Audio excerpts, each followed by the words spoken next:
जैसे बाकी डिप्रेशन जो टिपिकल क्लिनिकल डिप्रेशन होता है, वैसे ही विंटर डिप्रेशन भी होता है।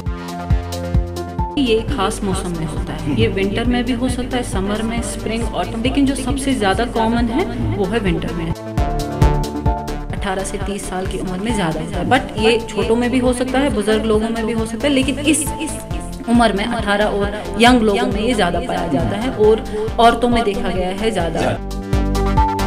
सबसे इम्पोर्टेंट जो है दवाइयों के बगैर जो है इलाज बोलते हैं वो लाइट थेरेपी हम बोलते हैं। आप सुबह उठे, आप 15 मिनट आधा घंटा धूप में बैठेंगे।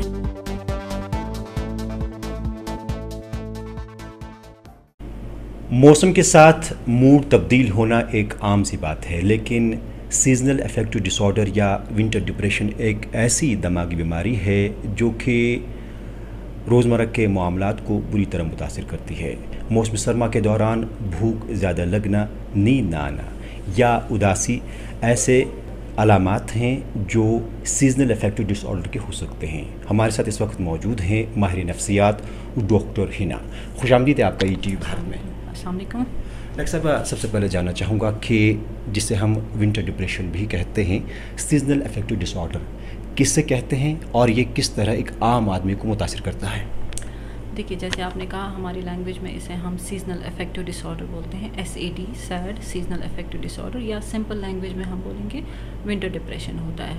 जैसे बाकी डिप्रेशन जो एक टिपिकल क्लिनिकल डिप्रेशन होता है, वैसे ही विंटर डिप्रेशन भी होता है। जैसे मन नहीं लगना, उदासी फील करना, दूसरों के साथ बात करने का मन नहीं है, जॉब पे निकलने का मन नहीं है, काम करने का दिल नहीं है, वो सिम्टम जो होते हैं वो इसमें भी होते हैं, टिपिकल डिप्रेशन में भी होते हैं। बट कुछ चीज़ें होती हैं जो मुख्तलिफ होती हैं फ्रॉम टिपिकल डिप्रेशन। पहले तो यही कि ये खास मौसम में होता है, ये विंटर में भी हो सकता है, समर में, स्प्रिंग, ऑटम, लेकिन जो सबसे ज़्यादा कॉमन है वो है विंटर में। जैसे ही हमारा फॉल आने लगता है, ऑटम आने लगता है या विंटर आने लगता है, तो डिप्रेशन के सिम्टम्स आना स्टार्ट हो जाते हैं। तो वो एक खासियत है इसकी। सिम्टम्स ऐसे हैं जो मुख्तलिफ होते हैं टिपिकल डिप्रेशन से। जैसे फॉर एग्जांपल, जब हमारे पास डिप्रेशन का पेशेंट आता है, वो बोलते हैं कि हमें डॉक्टर साहब नींद नहीं आती है। जो लेकिन विंटर डिप्रेशन वाला पेशेंट होता है वो बोलते हैं हमें नींद ज़्यादा आती है। अच्छा। एक हो गया सुबह बिस्तर से निकलने का मन नहीं है, वो अलग बात है। दूसरा हो गया सुबह नींद बहुत ज़्यादा होती है, उस वजह से उठ नहीं पाते। तो दोनों चीज़ें होती हैं। दूसरा ये कि जो डिप्रेशन वाला पेशेंट होता है वो बोलते हैं हमें भूख नहीं लगती है। लेकिन जो विंटर डिप्रेशन वाले होते हैं उनको भूख ज़्यादा लगती है। उनको क्रेविंग होती है, चीनी वाली मीठी चीज़ें जो होती हैं उनको क्रेविंग होती है। चावल वो ज़्यादा कार्बोहाइड्रेट वो ज़्यादा लेते हैं। यूजुअली हम बोलते हैं कि आम इंसान जो खाना जब हम खाते हैं हम थोड़ा ड्राउजी फील करते हैं, हमें नींद आने लगती है। लेकिन जो विंटर डिप्रेशन वाले पेशेंट्स होते हैं, जब ये खाना खाते हैं तो इनको थोड़ा अच्छा फील होता है। तो इनको क्रेविंग होती है, कार्बोहाइड्रेट्स की क्रेविंग होती है। प्लस जो एक सिम्टम है जो बहुत ज़्यादा इनमें पाया गया है वो होता है फटीग, थकावट की कंप्लेंट ये लोग बहुत ज़्यादा करते हैं, जो कि टिपिकल डिप्रेशन में उतना ज़्यादा नहीं होता है। तो ये तीन चीज़ें होती है, नींद ज़्यादा आना, भूख ज़्यादा लगना और थकावट बहुत ज़्यादा महसूस करना। ये स्पेसिफिक नहीं बोलूँगी मैं, लेकिन ये इस विंटर डिप्रेशन में बहुत ज़्यादा होता है। बिसाइड्स बाकी जो डिप्रेशन के सिम्टम्स होते हैं वो भी इसमें होते हैं। अच्छा, चूँकि आपने खुद जिक्र किया कि ये सीजनल अफेक्टिव डिसऑर्डर जो है हर एक मौसम में होता है, लेकिन मौसम सरमा में इसको ज़्यादा देखा जा रहा है, इसकी खास वजह क्या है? देखिए, जैसे हम देखते हैं हमारी बॉडी जो है हमारी, या हम बोलेंगे कि विंटर डिप्रेशन हम बोलते हैं। हर किसी को विंटर डिप्रेशन नहीं होता है, विंटर सबके लिए आता है, मगर हर किसी को नहीं होता है। तो हम बोलते हैं कि एक फर्टाइल ज़मीन जो है वो कुछ चीज़ों के लिए, कुछ लोगों के लिए बनी हुई होती है। जैसे उनको हम बोलते हैं इनको जेनेटिक प्रीडिस्पोजिशन है। अच्छा। हेरिडिटी होती है कुछ लोगों को, जिनको माँ बाप में, मासी, पुफियाँ, चाचा जिसमें डिप्रेशन होगा उनमें ज़्यादा चांसेस होते हैं ये डिप्रेशन हो सकता है। हाँ, जेनेटिक्स उनमें इन्वॉल्व होते हैं, तो उन लोगों में ज़्यादा हो सकता है। अब उन लोगों में भी जब एनवायरनमेंट में कुछ फैक्टर्स होते हैं वो कंट्रीब्यूट करते हैं। जैसे ही विंटर आने लगता है, दिन छोटे होने लगते हैं, लाइट कम हो जाती है। तो हमारी बॉडी में क्या है, हमारी बॉडी में एक क्लॉक है। जैसे हमारी दीवार पे क्लॉक घड़ी लटकी हुई है, वो बैटरी से चलती है। उसको देख के हम खाना खाते हैं, हमें सोना कब है, हमें खाना कब है, हमें जॉब पे कब निकलना है, हमें वापस कब आना है, तो उस हिसाब से करते हैं। तो हमारी बॉडी में भी एक तरह की क्लॉक है जो किससे चलती है, जो लाइट से चलती है। लाइट हमारी आंखों से आई, हमारे ब्रेन में जो क्लॉक है उस पर पड़ी, तो वो क्लॉक जो है वो हमारी बॉडी की पूरी फंक्शनिंग को कंट्रोल करता है। तो समर में जो होती है ये क्लॉक अच्छे से चलती है, लेकिन विंटर में जैसे ही दिन छोटे होते होते हैं, तो सनलाइट होती है वो विंटर में कम हो जाती है, तो उस वजह से इस क्लॉक की फंक्शनिंग ऊपर नीचे हो जाती है। जैसे हम देखते हैं जिन जगहों पे विंटर ज़्यादा हार्श होता है, जिन जगहों पे विंटर में दिन बहुत छोटे होते हैं या विंटर बहुत ज़्यादा प्रोलॉन्ग होता है, कुछ कुछ जगह होती है जहाँ 6-6 महीने विंटर होता है, जिस तरह कश्मीर में। हाँ, वहाँ पे ज़्यादा मकदार में ये विंटर डिप्रेशन होता है एज़ कम्पेयर टू जहाँ समर्स ज़्यादा होते हैं, जहाँ दिन बड़े होते हैं। हमारी बॉडी में एक स्ट्रेस हार्मोन होता है और ये स्ट्रेस हार्मोन जैसे दिन बढ़ता है उसकी लेवल थोड़ी थोड़ी कम हो जाती है, शाम में ये सबसे कम होता है तो बॉडी फिर रिलैक्स हो जाती है। इस स्ट्रेस हार्मोन को भी यही क्लॉक कंट्रोल करती है, तो इसका भी फंक्शनिंग सही से नहीं होती है विंटर में। विटामिन डी की डेफिशिएंसी होती है विंटर्स में, धूप में नहीं जाते हैं हम तो विटामिन डी कम हो जाता है। विटामिन डी की डेफिशिएंसी को भी लिंक किया गया है डिप्रेशन के साथ, तो वो भी होता है।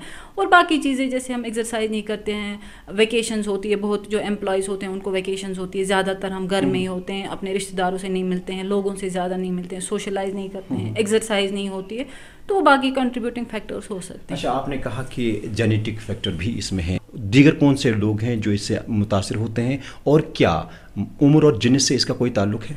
देखिए, क्लियर कट हम कभी नहीं बोल सकते कुछ कि किसको होगा किसको नहीं होगा। मेरी फैमिली में एक बंदे को है, मैं ये नहीं बोलूँगी कि मुझे क्लियर कट होगा। हाँ, ये है कि फर्टाइल चांसेस है, लेकिन क्लियर कट हम किसी को नहीं बोल सकते। और किसी को ये भी होता है कि जेनेटिक प्रीडिस्पोजिशन कुछ भी नहीं हो सकती, लेकिन उसको भी हो सकता है। सो क्लियर कट हम कभी नहीं बोल सकते कि किसको होगा किसको नहीं हो सकता है। अब ये है कि चांसेस हम बोल सकते हैं किसको, कौन एट रिस्क है, कौन ज़्यादा प्रोटेक्टेड है, कौन कम प्रोटेक्टेड है। अच्छा, उम्र और जिन्स का क्या ताल्लुक है इससे? ये ज़्यादा यंग लोगों में पाया गया है, जैसे 18 से 30 साल की उम्र में ज़्यादा होता है, बट ये छोटों में भी हो सकता है, बुजुर्ग लोगों में भी हो सकता है, लेकिन इस उम्र में 18 और यंग लोगों में ये ज़्यादा पाया जाता है। और औरतों में देखा गया है ज़्यादा, मर्दों के कंपैरिजन में औरतों में ज़्यादा पाया जाता है। जो रिसर्च हुई है इसमें ये देखा गया कि इस एज ग्रुप में ज़्यादा लोग अफेक्ट होते हैं इस वजह से। अच्छा, बच्चे भी मुतासिर हो सकते हैं इस बीमारी से? हो सकते हैं, लेकिन अफेक्ट कोई भी हो सकता है, किसी को भी हो सकता है, लेकिन ये एज ग्रुप ज़्यादा होता है। हाँ, तो आप रोज़ाना की ओपीडी में जब मौसम सरमा में देखती है तो किस तरह के पेशेंट आपके पास आते हैं और तादाद कितनी बढ़ जाती है वादी कश्मीर में खासकर? देखिए, पर से यहाँ पे रिसर्च इस पे कोई नहीं हुई है, लेकिन हाँ, ओपीडी में रश बढ़ जाता है हमें जैसे पेशेंट्स आते हैं। और क्रॉनिक पेशेंट्स होते हैं हमारे पास जो पहले से ही बहुत ट्रीटमेंट ले रहे हैं, जो डिप्रेशन के लिए ऑलरेडी ट्रीटमेंट पे होते हैं, ठीक होते हैं। जैसे कोई डोज हमने दवाई की थी वो ठीक थे दवाई पे, लेकिन जैसे ही मौसम ख़राब होना स्टार्ट हुआ, फॉल आया, विंटर आया, तो वो सेम डोज पे जिसमें वो समर में ठीक थे वो आते हैं सिम्टम्स लेके। तो कुछ टाइम के लिए हमें उनकी दवाइयों की डोजेज थोड़ी बढ़ानी पड़ती है या दवाइयाँ थोड़ी चेंज करनी पड़ती है। और जैसे ही मौसम फिर से ठीक होने लगता है तो हम दवाइयों का डोज थोड़ा कम करते हैं, क्योंकि उस टाइम ऑटोमेटिकली उनके डिप्रेशन में काफ़ी फ़र्क आ जाता है। अच्छा, ये हर एक उस बीमार को हो सकता है जो पहले ही किसी दिमागी बीमारी में मुब्तला हो?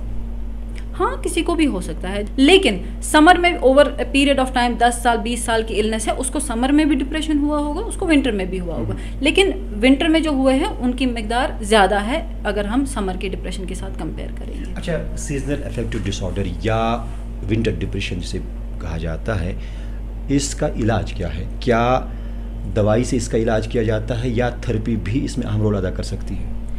देखिए, एक है प्रिवेंशन। जैसे कुछ लोग हैं उनको अब पता है कि विंटर आ गया तो डिप्रेशन के चांसेस है, तो प्रिवेंट करने के लिए कुछ स्ट्रेटजीज होती है। और अब अगर डिप्रेशन हो गया उसमें भी कुछ दवाइयों के बगैर भी कुछ तरीके हैं जिससे इम्प्रूवमेंट हो सकती है। लेकिन जहाँ पे ये क्लिनिकल लेवल पे आ जाता है, जहाँ पे सीवियर डिप्रेशन होता है, वहाँ पे प्रोफेशनल हेल्प लेनी चाहिए, डॉक्टर के पास जाना चाहिए, दवाइयों की ज़रूरत होती है। लेकिन दवाइयों के साथ साथ जो बाकी चीज़ें हैं वो करनी ही करनी है, चाहे माइल्ड, मॉडरेट या सीवियर लेवल पे डिप्रेशन है। तो सबसे इम्पॉर्टेंट जो है, जो मैंने बोला जिस वजह से होता है, वो है लाइट कम हो गई, उस वजह से डिप्रेशन हो गया। तो सबसे इम्पॉर्टेंट जो है दवाइयों के बगैर जो हम इलाज बोलते हैं वो लाइट थेरेपी हम बोलते हैं। लाइट थेरेपी ये है कि सिंपल लफ्ज़ों में अगर हम बोलेंगे, सिंपल, बिना किसी अपैरेटस के, बिना किसी हाई फाई गैजेट के, आप सुबह उठे, सुबह आप गए, अगर धूप है, विंटर में भी धूप होती है, हर रोज़ बर्फ़बारी नहीं होती है, आप सुबह उठे, आप 15 मिनट आधा घंटा धूप में बैठेंगे, आप कोई भी काम कर सकते हो, एक्सरसाइज कर सकते हैं, आप योगा कर सकते हैं, आप मेडिटेशन कर सकते हैं, आप बुक पढ़ सकते हैं, आप ब्रेकफास्ट कर सकते हैं, नाश्ता कर सकते हैं अपना, और साथ में ही आप धूप भी लेंगे। ठीक, तो वो हो गया सबसे नेचुरल तरीका। अब कभी जब बर्फ़बारी होती है, बारिश होती है, धूप नहीं होती है, तो आप घर में, हमारे पास डिवाइसेस भी आते हैं इसके, लाइट थेरेपी बॉक्सेस होते हैं, वो छोटा सा एक डिवाइस होता है, वो लाइट एमिट करता है। तो उसके सामने सुबह आपने 15 मिनट, आधा पौना घंटा बैठना है और अपना काम बाकी सारा करना है। अब अगर वो भी अवेलेबल नहीं है कभी, तो क्या करना है, सारे बल्ब्स ऑन करने हैं, कर्टन्स हटाने हैं, लाइट अंदर, जितनी भी अब लाइट है उतनी लाइट अंदर आने देनी है। मतलब मेन क्रक्स ये है कि आप जितना हो सके आपने लाइट में बैठना है, अंधेरे में आपको नहीं बैठना है। विंटर में हम यूजुअली क्या करते हैं, कांगरते पे ब्याह पर्दे सारी त्रामा लाइट्स हम डिम करते हैं। अब एक तो बिजली होती नहीं है पहले, अब मीटर भी आ गए तो उस वजह से भी प्रॉब्लम हो गई है। बट जितना हो सके लाइट में बैठना है, क्योंकि लाइट सबसे इंपॉर्टेंट फैक्टर इसमें, चाहे वो आपको धूप मिले बाहर से, चाहे आपको आर्टिफिशियल लाइट मिले, चाहे आपको बल्ब मिले, कुछ भी मिले, something is better than nothing. Best है अगर आप सनलाइट में बैठोगे या आर्टिफिशियल डिवाइस जो अवेलेबल है, बेस्ट वो है। अब अगर वो भी अवेलेबल नहीं है तो एटलीस्ट आप सारे बल्ब्स ऑन रखोगे, कर्टन्स पर्दे हटाओगे, बाहर की लाइट को अंदर आने दोगे, तो वो सबसे अच्छा रहता है। इसके लिए वो कोई भी कर सकता है और उसके लिए ज़्यादा मेहनत की ज़रूरत भी नहीं पड़ती है। दूसरा जैसे ये है कि विटामिन डी की डिफिशिएंसी, मैंने बोला विटामिन डी की डिफिशिएंसी की वजह से हो सकता है, तो आप सप्लीमेंट ले सकते हो। कश्मीर में यूजुअली देखा गया है कि विटामिन डी लोगों में बहुत कम होता है, तो हमें वैसे भी सप्लीमेंट्स लेनी चाहिए। नॉट ओनली कि हमें मेडिसिन की सूरत में लेना चाहिए, कुछ खाने जिनमें विटामिन डी ज़्यादा होता है, जैसे दूध है, दही है, अंडे है, संतरे का जूस है, वो चीज़ें आप ले सकते हो जिनमें विटामिन डी ज़्यादा होता है, क्योंकि विटामिन डी की डेफिशिएंसी से भी डिप्रेशन हो सकता है। तो वो होगी एक चीज़। दूसरा ये कि एक्सरसाइज, आपने अपनी लाइफस्टाइल को थोड़ा मॉडिफाई करना है, कार्बोहाइड्रेट आपने कम करना है, स्लीप साइकिल, स्लीप हाइजीन हम बोलते हैं, स्लीप हाइजीन करनी है। जैसे फॉर एग्जांपल विंटर में हम यूजुअली करते हैं, हम बिस्तर में ही बैठते हैं, वाटर बॉटल होगी, कांगड़ी होगी, इलेक्ट्रिक ब्लैंकेट, कुछ भी होगा, बिस्तर में ही बैठेंगे, वहीं पे हम सारा काम करेंगे। हाँ, वो नहीं करना है। और बाकी चीज़ें जैसे एक्सरसाइज है, सोशलाइज करना है, लोगों से मिलना है, बातें करनी है, फैमिली के साथ रहना है, थोड़ा बाहर जाना है, इधर उधर करना है, एक ही जगह बिल्कुल रेस्ट्रिक्टेड नहीं रहना है। पानी पीना है बहुत ज़्यादा, यूजुअली हाइड्रेशन विंटर्स में बहुत कम होती है, तो पानी पीना है बहुत ज़्यादा। ऐसी बहुत सारी चीज़ें जो आप दवाई के बगैर कर सकते हैं।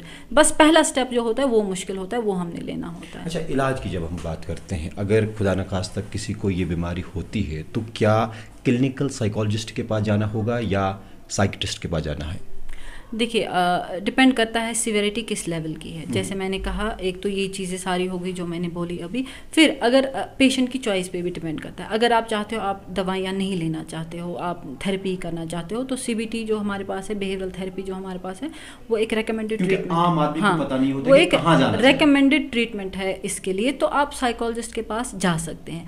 लेकिन कभी बहुत बार ऐसा होता है कि डिप्रेशन इतना सीवियर होता है, सिर्फ ये चीज़ें करने से, लाइट थेरेपी, सप्लीमेंट लेने से, एक्सरसाइज करने से या थेरेपी करने से, बिहेवियरल थेरेपी, कॉग्निशन, साइकोथेरेपी करने से ठीक नहीं होता है। उस टाइम आपको दवाइयों की ज़रूरत पड़ सकती है, तो उस टाइम आपने जाना है साइकियाट्रिस्ट के पास। हमें कश्मीर में यहाँ हर डिस्ट्रिक्ट में साइकियाट्रिस्ट अवेलेबल है। आप किसी भी डिस्ट्रिक्ट हॉस्पिटल में जा सकते हैं, मेडिकल कॉलेजेस यहाँ खुले हैं, आप वहाँ जा सकते हैं। साइकियाट्रिस्ट हर जगह अवेलेबल है।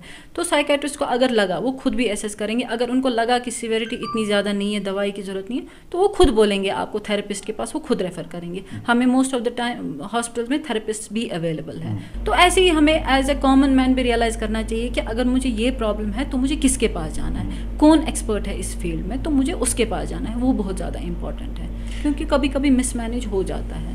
बहरहाल, आपने सीजनल अफेक्टिव डिसऑर्डर या विंटर डिप्रेशन, अलामात, वजूहात और इलाज से मुतल्लिक हमसे बात की और हमें अपना कीमती वक्त दिया। आपका बेहद शुक्रिया। Thank you so much.